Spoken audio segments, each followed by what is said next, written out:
Hello, everyone. Welcome to today's session of our Azure community streaming sessions. Um, Today, we'll be speaking about managing infrastructure as a code using Azure and DSC. My name is Tayo Fatoki. I'm a solutions architect and a DevOps engineer uh, working on the cloud space, multi cloud. And it's an honor to be on the show today.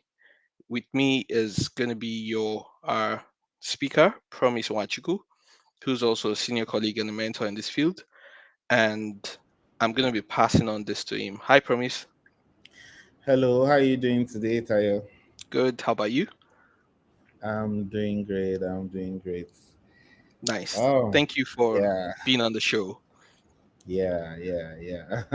All right. How's well, it been in the cloud space?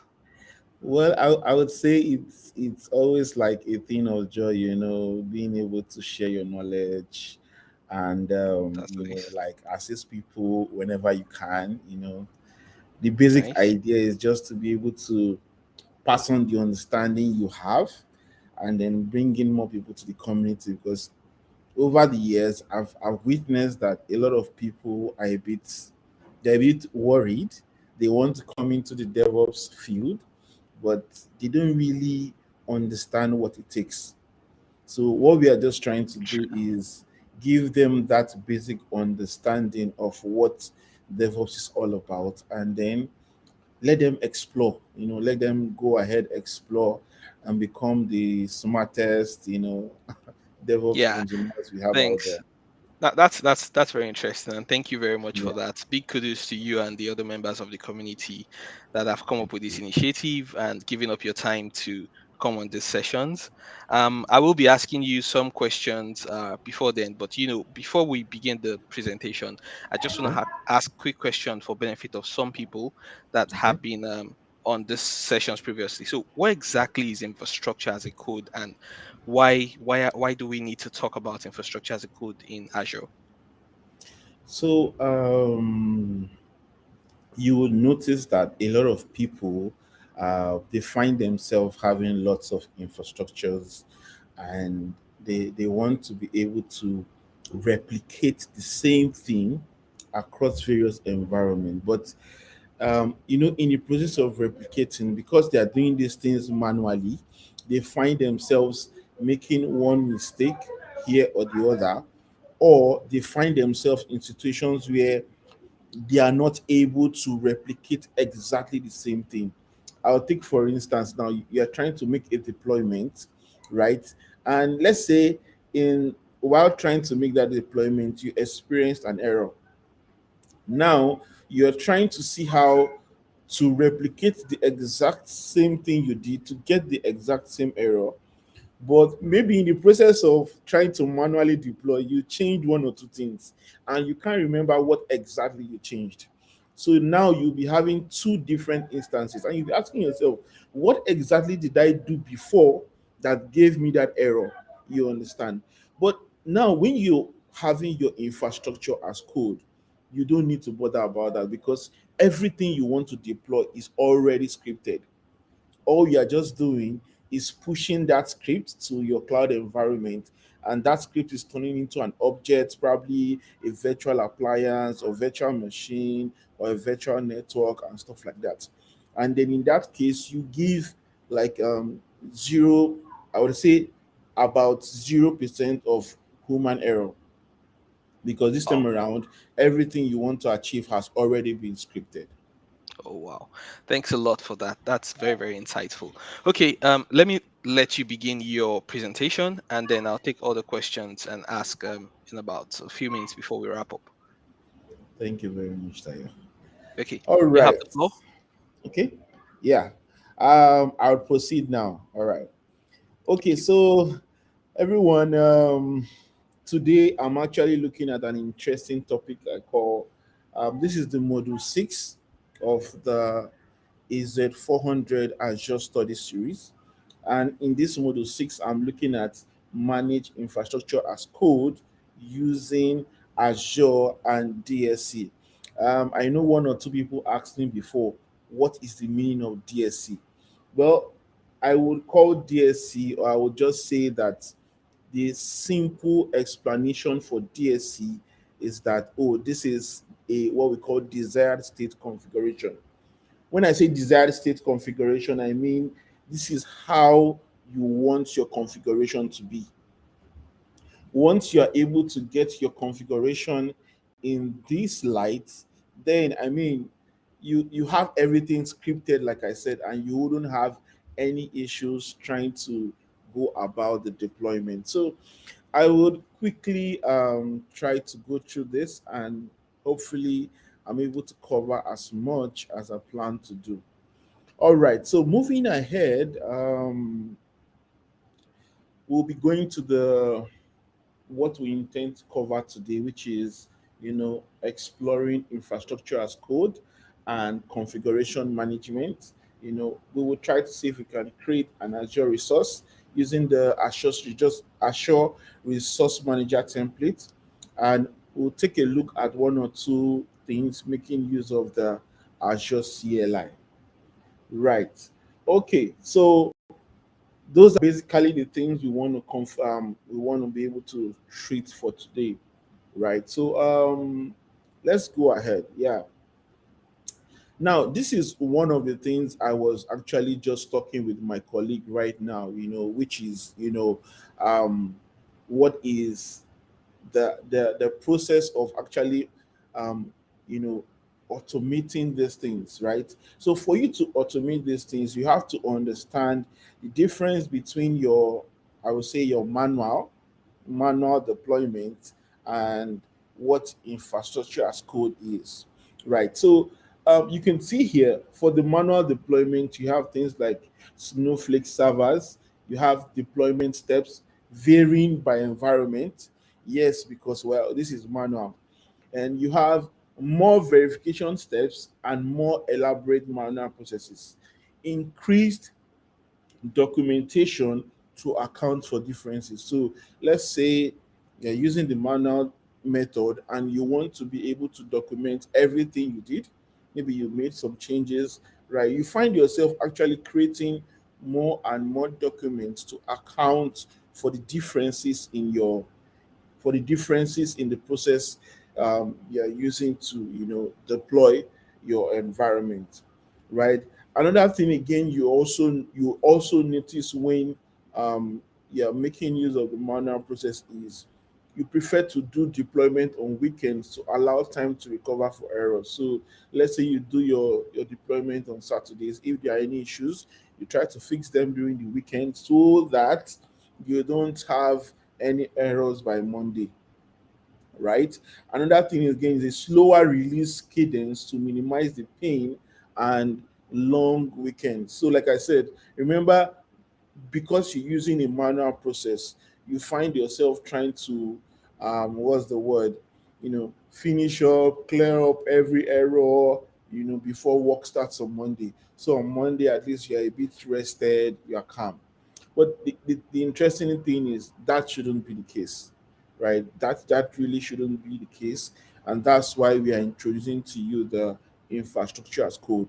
So, what is just the side by side difference between the infrastructure as code and the manual deployment is that you can see here for infrastructure as code, you have consistent servers between the environment. So when I use the word consistent, I mean if in server A, I deployed a particular resource, maybe an extension on that server. If I want to replicate the exact same thing in another environment, and I make that file, I use that same file I used to deploy server A for server B, I would have exactly the same extension I deployed in server A. I would have the same thing in server B. So that's why we say consistent servers between environments.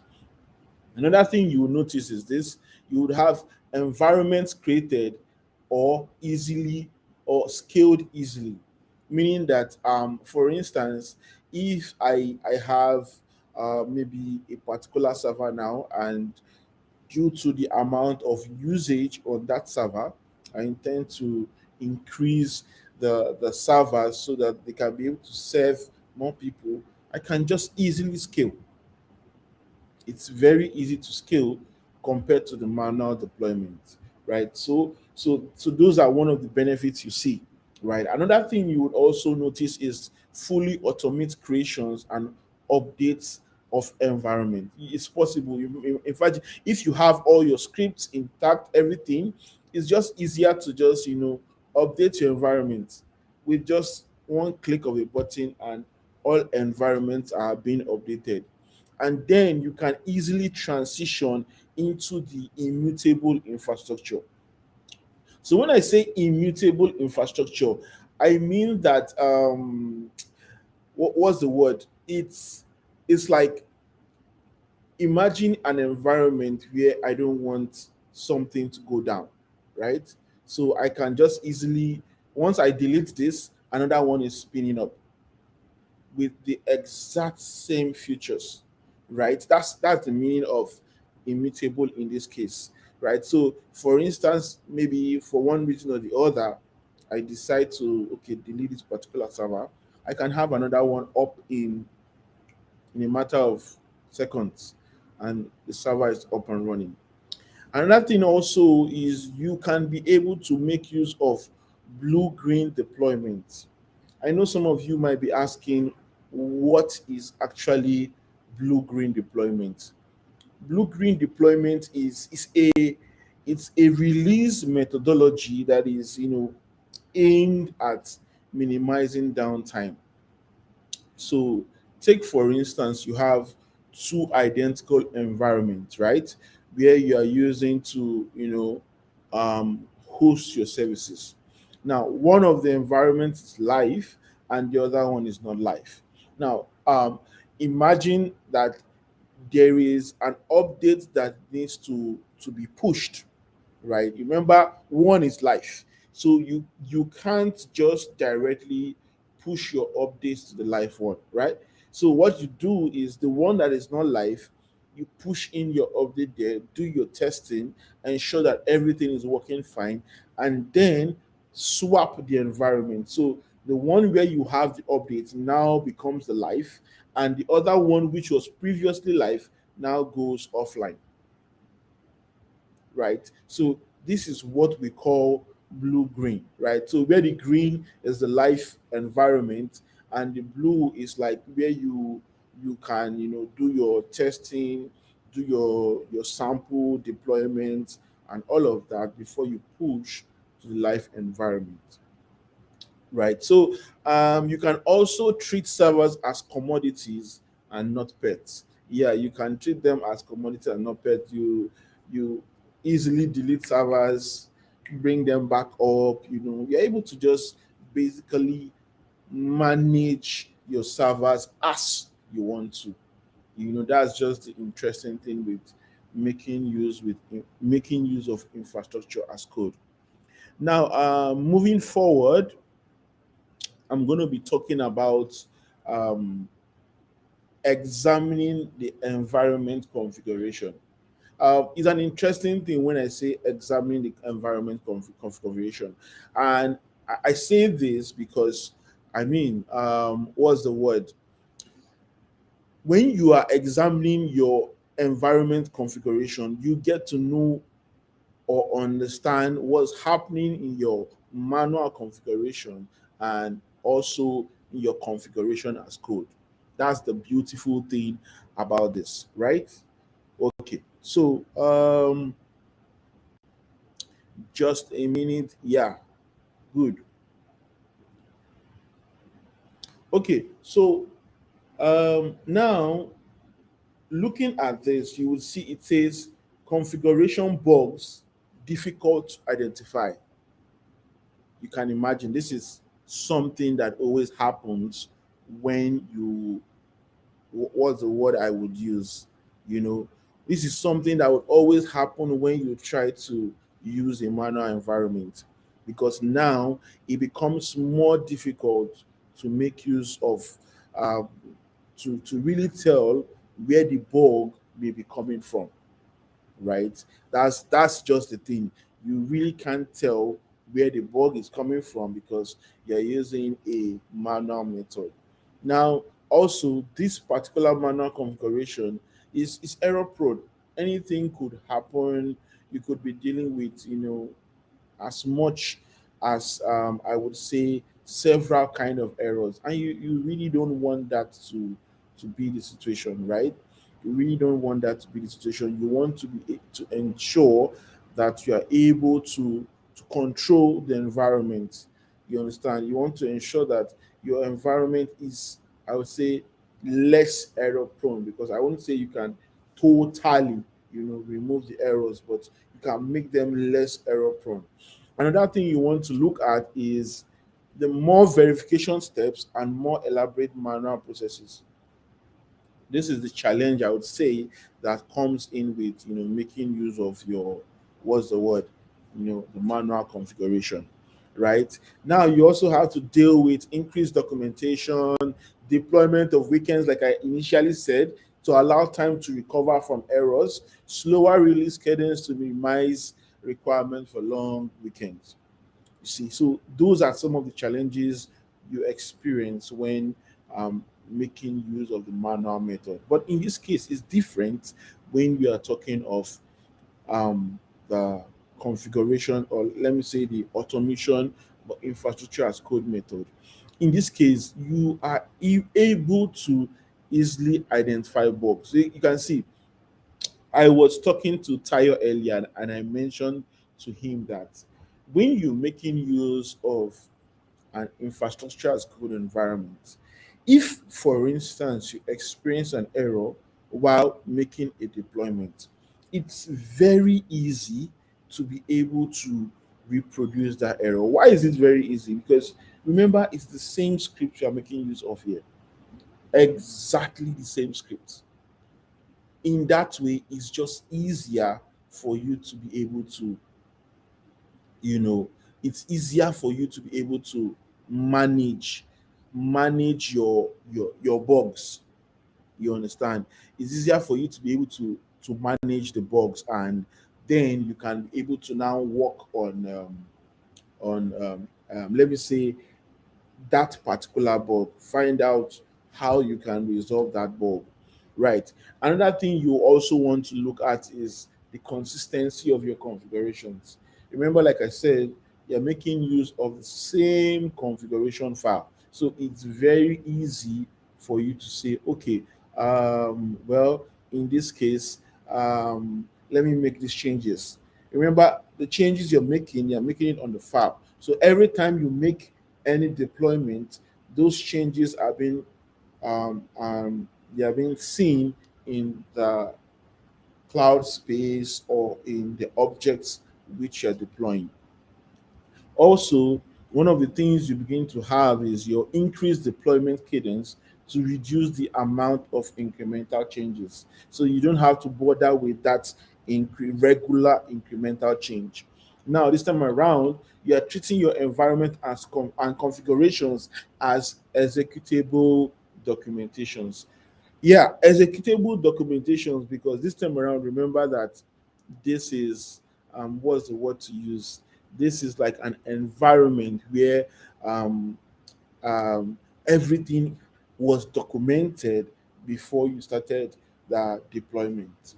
So those are some of the things you need to consider when you are looking at, your configuring your environment either manually or making use of infrastructure as code. Moving ahead, one of the interesting things you need to understand when it comes to both, deploying manually and, making use of infrastructure as code is the kind of method you want to use. Right? Why do I say the kind of method you want to use? Now, um there are interesting methods that can be used. For instance, let me show you. Okay, we have basically the declarative method. The declarative method is called the declarative method because it just tells you from your script to what the final environment should look like. It doesn't really give you details as to how you go into that final environment, right? So That is just basically what the what I would say the declarative method is all about. While the imperative method this time around, it takes you through to see how do you achieve the final environment. So in this imperative method, which is also known as procedural method, it gives you a how to process, and this method is more dynamic than the other environment that I can say is just static in the sense that it just tells you, okay, well, this is what you want to achieve, right? This is how you achieve it, or this is the final state to look like. So those are the basic difference between the two. I'm going to show you an example of declarative method. Just a minute.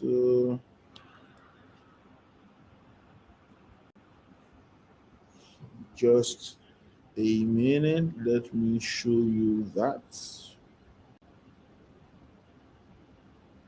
example I was talking about. Okay, I want to show you my Azure account to be able to do this.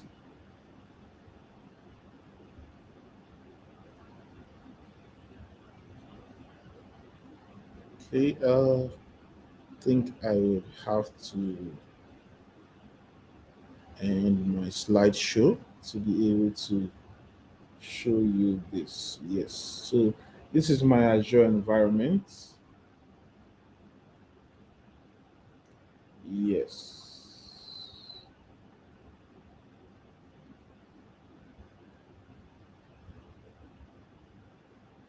Okay, so sorry, I'm trying to hold this down. Okay, let me just do this. Just a moment to go to portal.azure.com. Yes, so you can be able to see this clearly. Just a moment.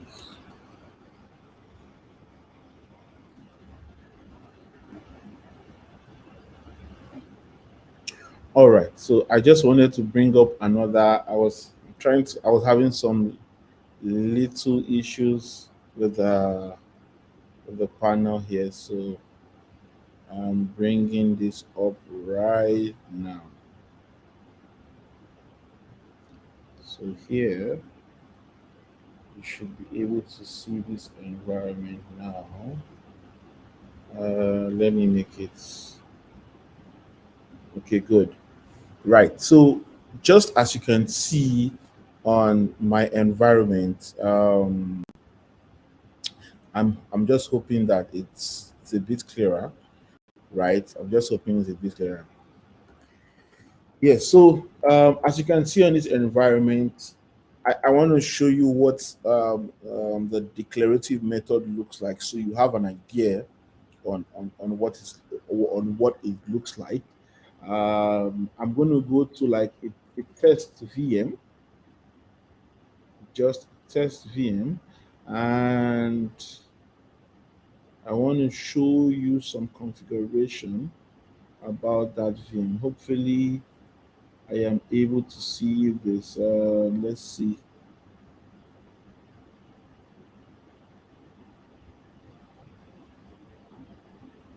Just a moment. Yes. So here you'll be able to see what your VM configuration actually looks like.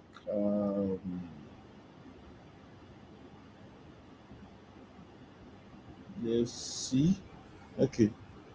This is the automation, like I said about, like I talked about. Yeah. Good. Now, if you look at this particular VM, let me see. Do I do this?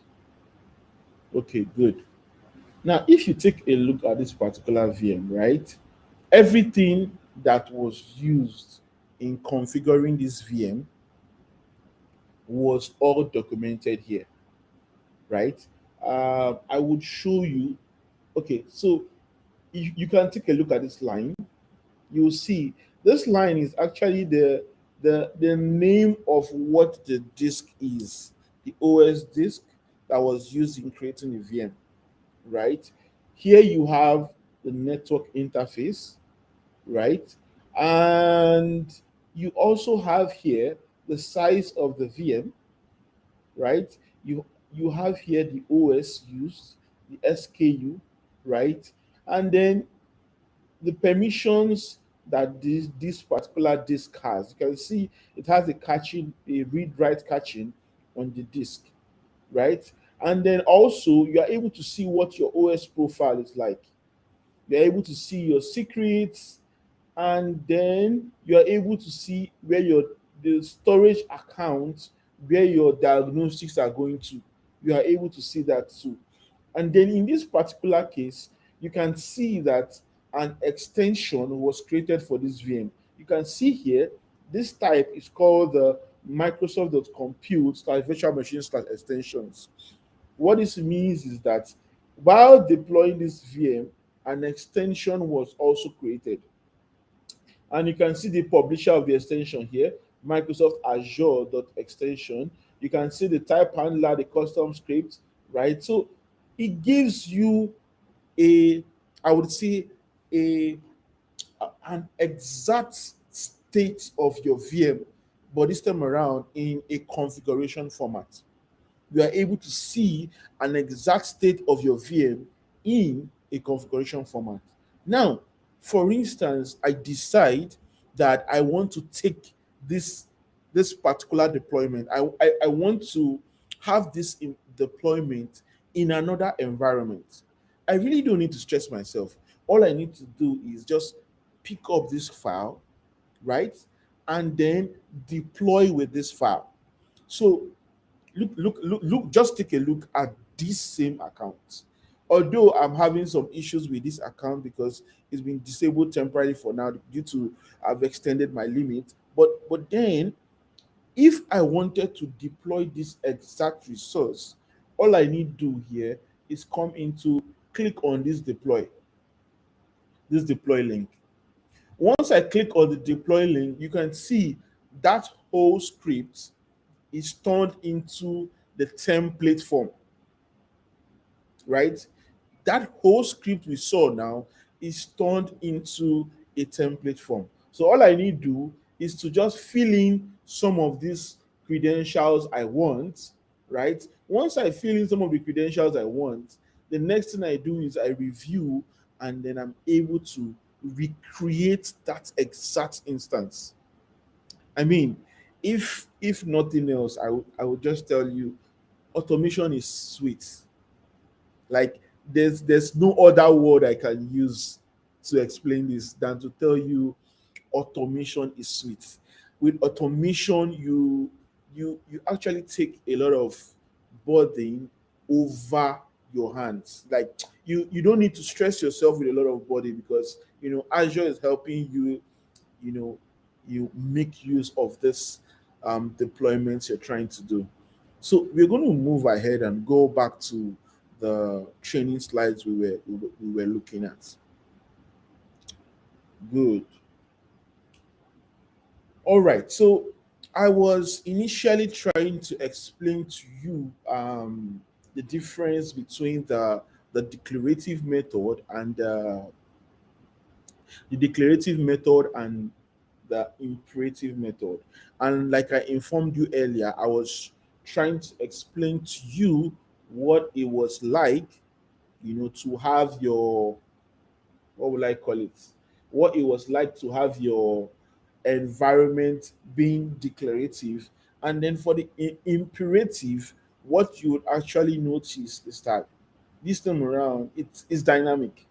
Is dynamic in the sense that it doesn't just show you statically what your environment looks like. Why? Because this time around it has what the steps which you're going to be using to get to the next environment or to get to your final environment. All right, let's move on.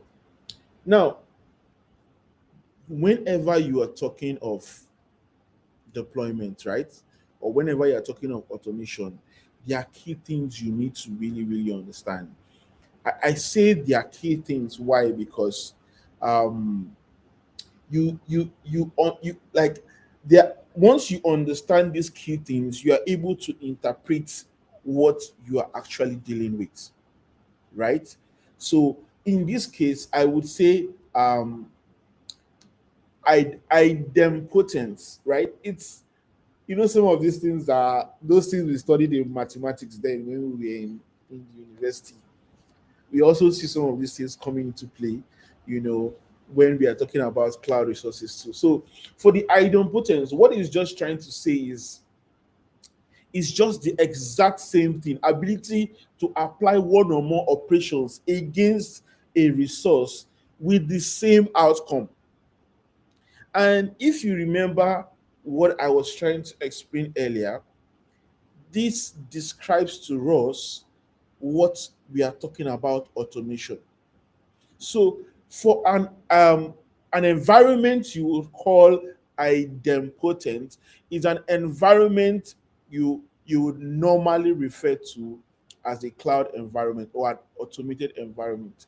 The reason is this: once I have my script all declared, I can repeat the same thing over and over again, and I will have the exact same outcome.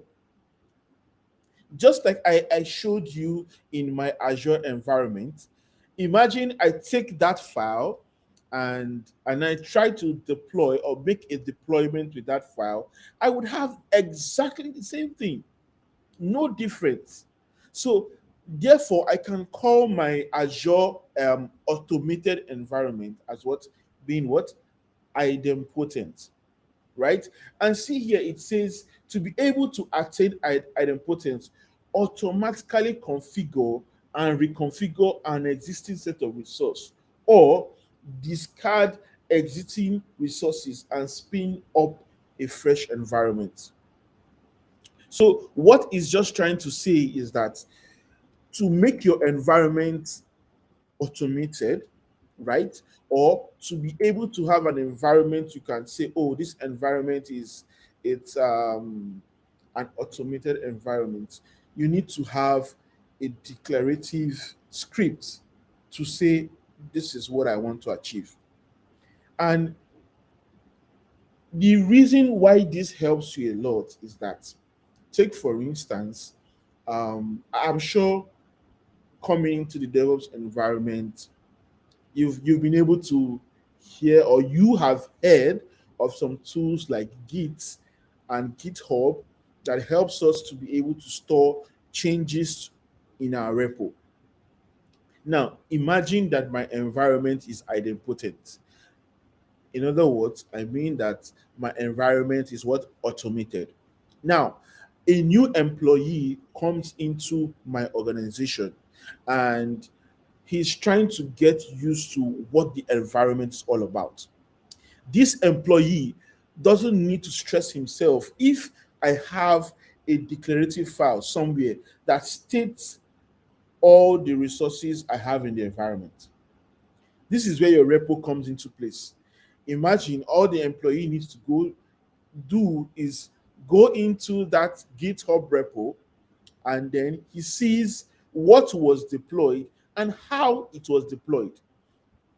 Let me take some instance here. I think I have some manual or some funny stuffs I did earlier. Uh, Let me see if I still have such codes that I can share and make just something to show you what I'm referring to. Just a minute. Okay, good. So I think that was my last session, which was a couple of weeks ago. I talked about, making a deployment, right? How you can easily just make a deployment from using making use of a pipeline. And in actually trying to finish up that session, I created a sample repo that I used for that session. So in this case, imagine that I have, let me say, a new employee in my organization, and that employee is trying to understand what do I have in that organization. So all I just practically need to do is, take the engineer or that employee to my repo, right? Once I show the engineer, oh, this is my repo, this is how I was able to achieve this deployment. That engineer knows, okay, in order for me to create my pipeline, this was all I need to do. You know, funny enough, if that engineer doesn't even understand fully what creating a pipeline is all about, all the engineer needs to do is probably do some read up, but he has a sample code that can replicate the exact same environment, right? So in this way, I have been able to declare that pipeline using the declarative method. I was able to declare that pipeline, how I created that pipeline. So you can imagine now that all the person needs to do is just to come here, and then he's able to go through the steps I use in creating a pipeline. So that's why we are trying to encourage the use of an idempotent environment, or I would say the use of an automated environment. It saves you lots of stress. I really don't need to come now and start giving so much explanation to the new employee. Why? Because I have a file. I have a file that shows everything I did. All this employee, if he's someone who is used to the environment, oh, he's like, oh, this is good. I mean, I have a sample file. I don't need to stress myself. I can always replicate this somewhere else, you know, probably in another subscription or in another account, and their pipeline is up and running. So these are some of the benefits we are trying to preach about having an automated environment. I would move on. Let me move on so we are able to come and get to some part of our lessons today. Okay, so moving on. Like I said, the next thing we want to talk about is how you are able to make use of this template. So you can see here it says why use Azure Resource Manager template. um it just gives you some reasons why you need to do this, right? It gives you some reasons why you need to do this. So take for instance, just a moment, take for instance, you tried to deploy an environment, and then you're wondering how long is this going to take me, right? Because you probably don't understand what is actually going on. But with this you are able to see that, oh, okay, well, I can have my environment running in less than, let me say, five minutes. That same environment is up and running. So it makes deployment faster and more repeatable. So in any case where you want to replicate an environment, you have the code existing, so you just deploy, and it deploys all resources exactly the same as it was. You also improve consistency by providing what? A common language. You improve consistency by providing a common language. You also enables you to deploy multiple resources in the correct order by mapping out resource dependencies. So in Azure, there are some things we call resource dependencies. Take for instance, you want to create a virtual machine. But before you create a virtual machine, you probably need your virtual network to be running, right? So you can say, oh, before you go ahead to create the virtual machine, create the virtual network, create the subnet, create this, create that.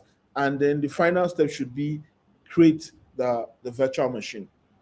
right? So these are some of the ways where you can be able to tell, and all of these things are on your script, right? Somebody who just sees that script will know, okay, this resource depends on this resource. Therefore, you can't go ahead to create this resource without having this resource being created.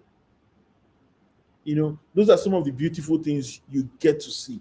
Another thing is this: the templates can be linked together to provide a modular solution. Yes, you can actually link templates together to provide a modular solution. Moving ahead, just a moment. Okay. Yes, just give me a moment. I'm having some. Yeah, okay. So, like I said, that is the beautiful thing about that. The next thing I would say is for you to be able to um, get your resources or that particular environment, there are some things you need to check out, right? What I mean this, let me show you a sample of what I mean. Things you need to check out. So you can see on my screen here, we are dealing here with what I can see. This is an explore template component. Now, if you remember when we went to Azure portal, right, where we were looking at the virtual machine, all of those resources that were created on the template, all of them were grouped into various portions. So you can see here, we have the parameters section, we have the variable section, we have the functions, the resources, and the output. Now, let me show you um, this thing I'm talking about. Let me give you an instance. Just give me a moment. Okay. Good.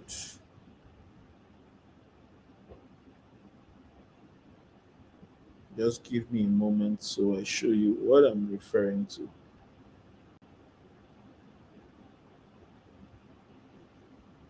Yes. So, if you remember, we were looking at this virtual machine.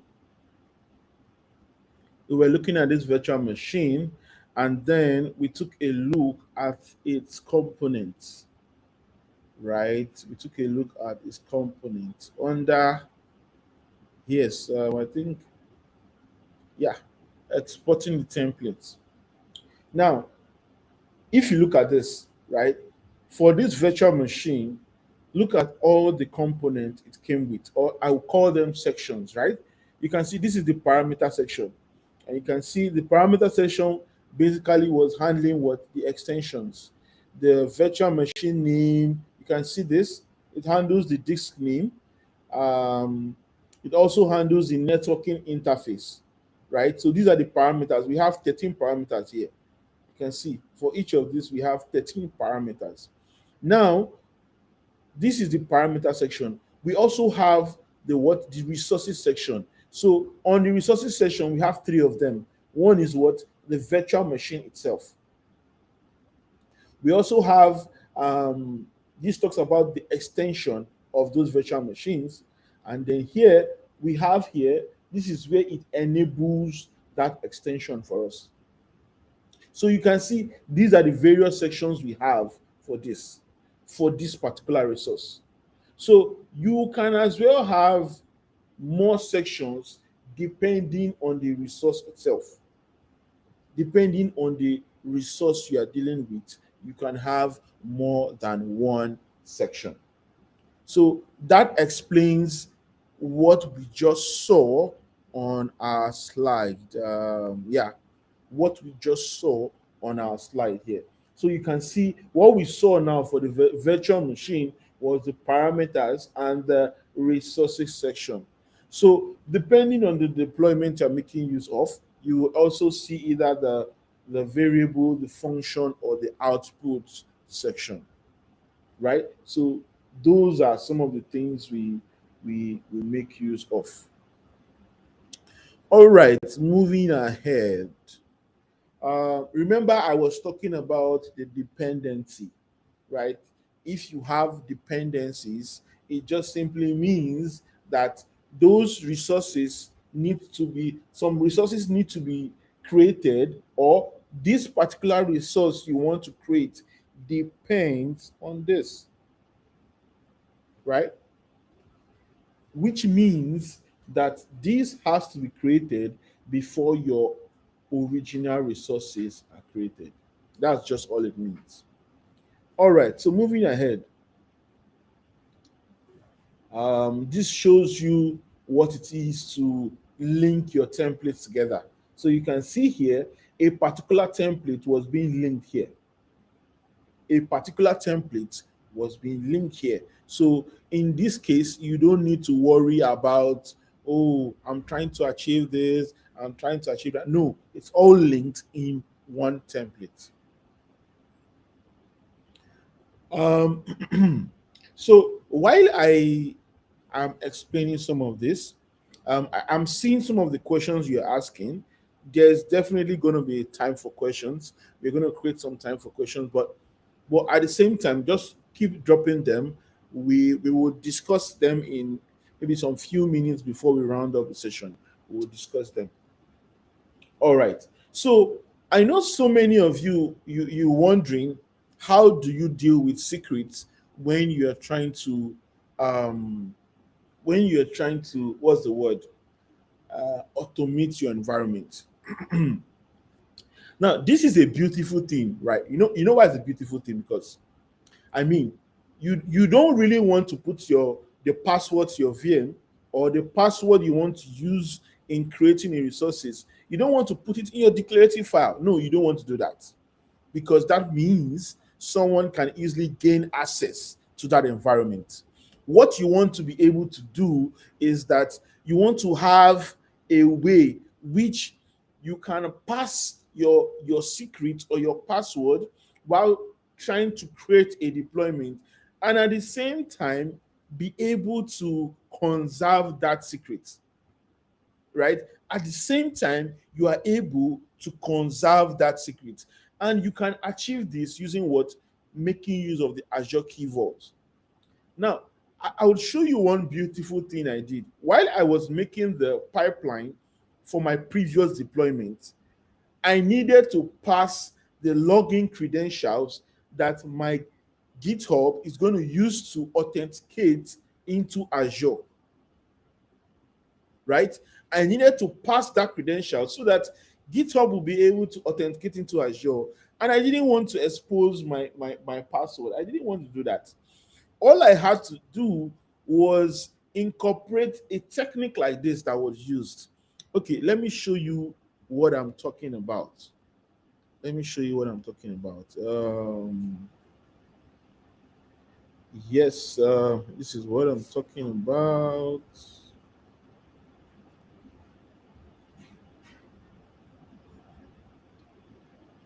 So if you take a look at this, right, this is my pipeline, right? I've declared what the various stages in this pipeline and what it should be able to do. You understand?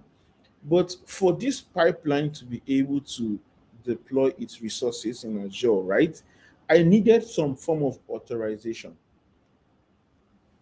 right? I needed some form of authorization to say, okay, this is the password, or this is the a rule you are going to make use of, right? So you can see here, you can see things like this Azure SPN, right? And this environment service name Azure ARM, right? Now, this was something I had to do to give this pipeline the authorization to deploy in a particular resource group in Azure. I'll show you how I did that, and we will take a couple of questions before we proceed. Just a moment. Okay, cool. So, let me show you one of the things I did here.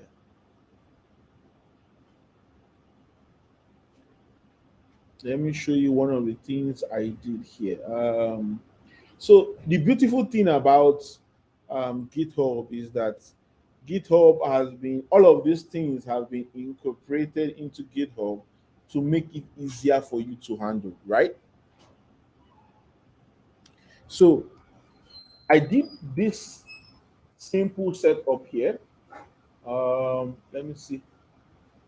I think oh, looks like I need to sign in. Okay. Um, okay, for me to do this, yeah. Let me see if I can quickly sign in.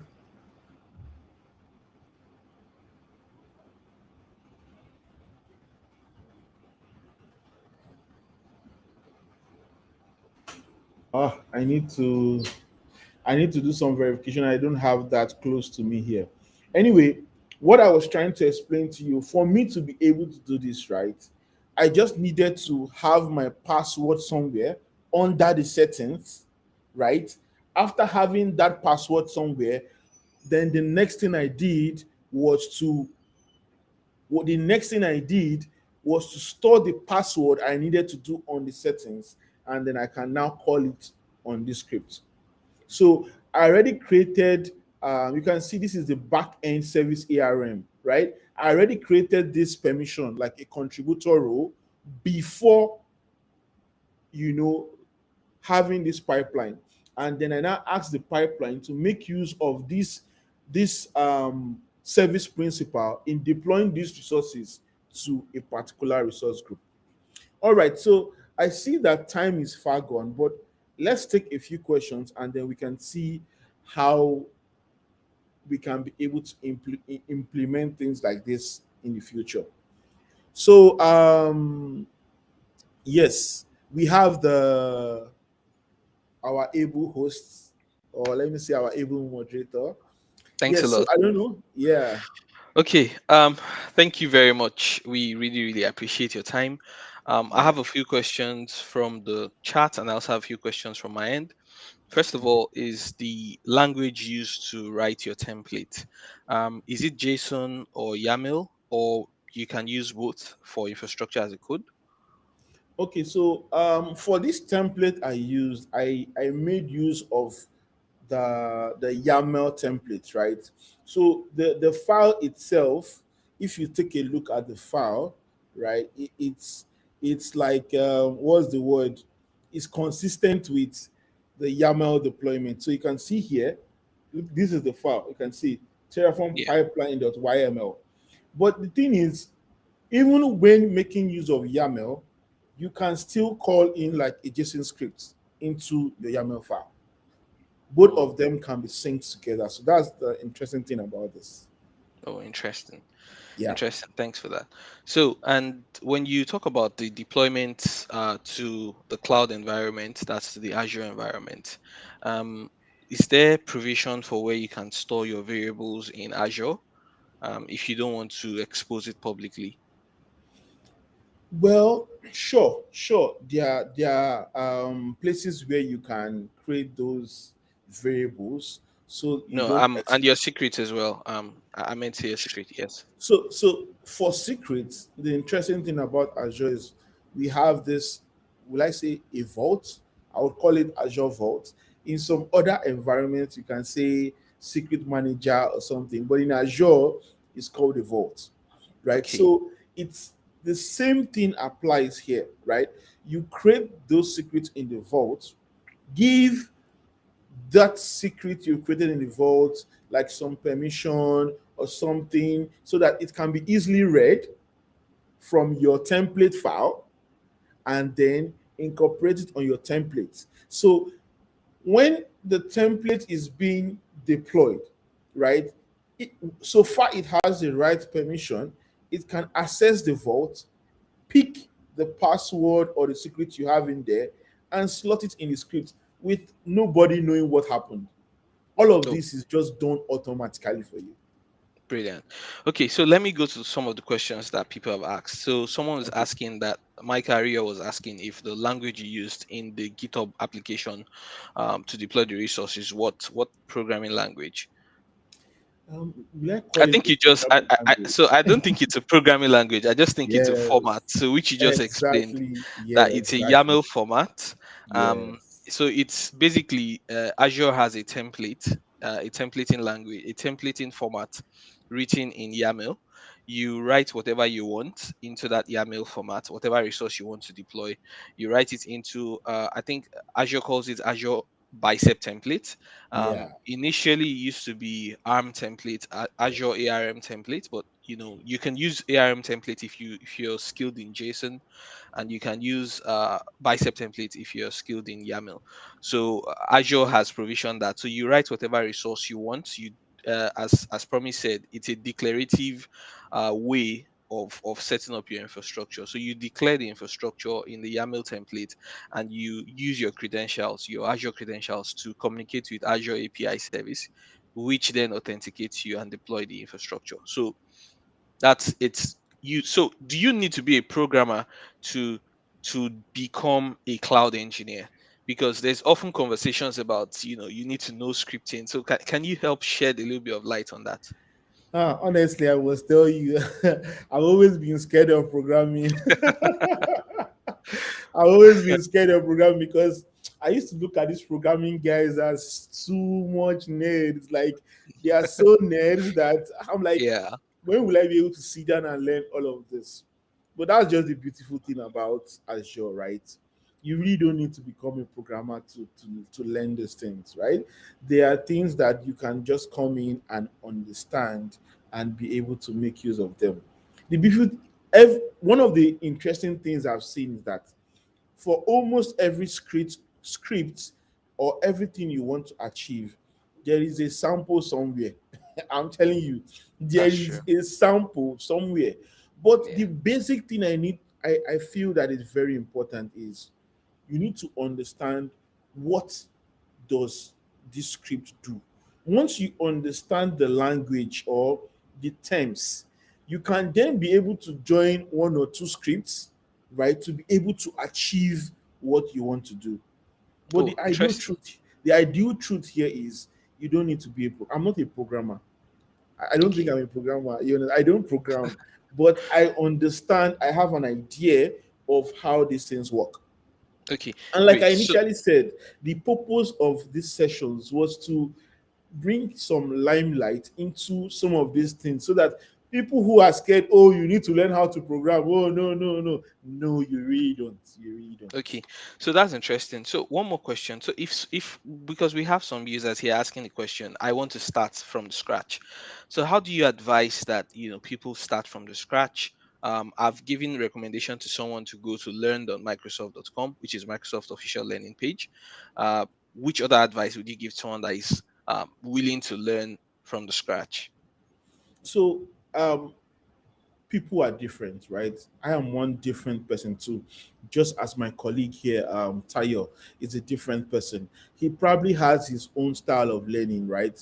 So, in as much as the main documentation we have for Azure is learn.microsoft.com, to be able to understand declaratively, how to be able to get some basic understandings of these things.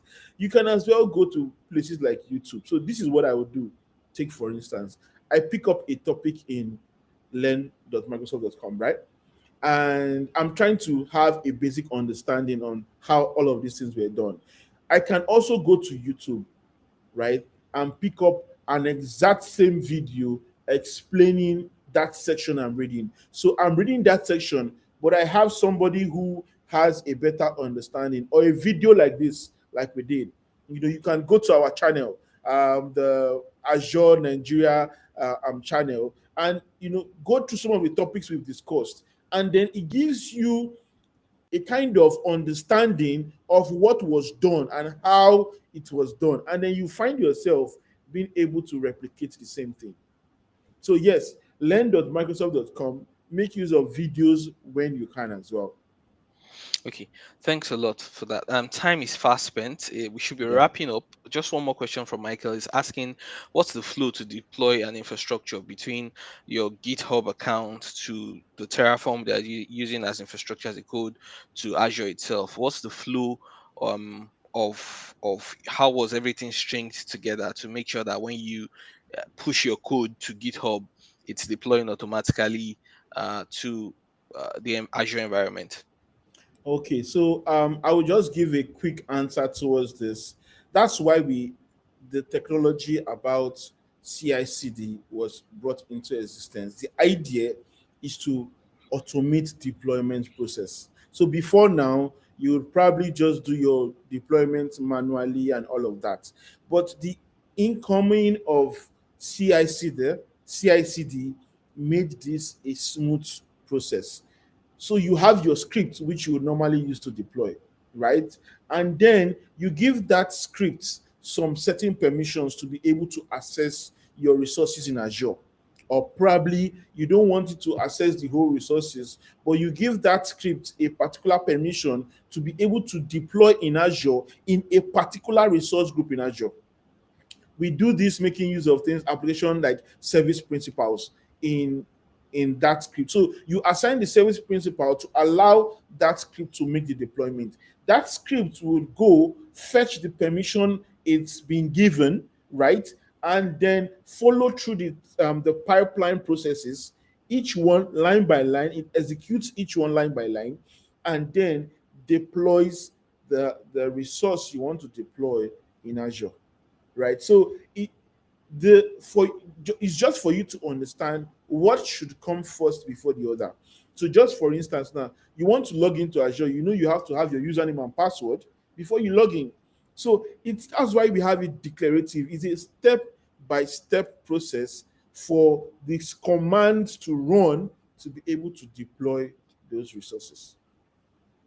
Right, thank you very much. And that'll be our last question for the day. I hope this, thank you very much. Promise we will be meeting. I think we have about 4 or 5 more sessions before the end of this sprint. Yeah, Thank you very much. And I look forward to meeting with you and the rest of the team also as well. Um, thank we you. will continue next week. Thank you everybody for coming. Thank Any you. further questions, you can drop it and we'll respond to you. Don't forget, we have a channel called Azure Nigeria Community. And we also have articles that we also write online in some of our channels. If you follow our YouTube page, you see the links to all our channels there. So please feel free to join and follow us for more information. Thank you very much and have a good weekend. Thank you, everyone.